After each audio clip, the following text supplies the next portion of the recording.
NFL owners have voted to approve a proposal to allow teams to designate one emergency third-string quarterback from their 53-man roster before kickoff. This new rule will allow a quarterback to come into the game in the case that the first two quarterbacks have to leave the game because of injury. Of course, this happened with the 49ers last season NFC Championship game. Brock Purdy got hurt, then Josh Johnson got hurt, leaving Christian McCaffrey at quarterback, and then they forced Brock Purdy back into the game when he could literally not even throw the football.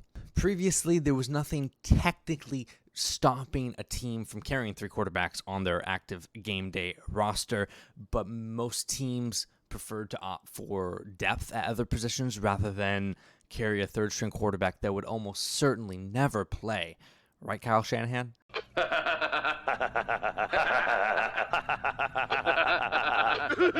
Funny, right? But obviously the 49ers learned that there's some value to having a third-string quarterback. You don't understand. I could have had class. I could have been a contender. I could have been somebody.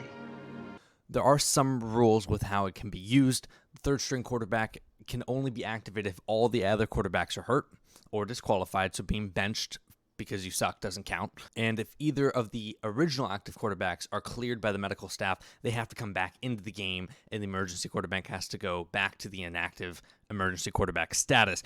But they can come back in the game if there's another injury. Honestly, I think this rule should have been put in place years ago. This is a quarterback-driven league, for better or for worse, and losing two quarterbacks is pretty close to a death knell. It's nice to see teams have a fighting chance in the case that something freak happens like the 49ers in the NFC Championship game, because honestly, that game was pretty boring once those two quarterbacks went down. You knew the game was over. But this rule will now give a team like that a chance to pull out a magic bunny out of their hat. And I like teams getting a chance. That's it for this edition of Hammer Sports. Stick around for more sports, mostly football, mostly Broncos coverage, and I'll see you next time.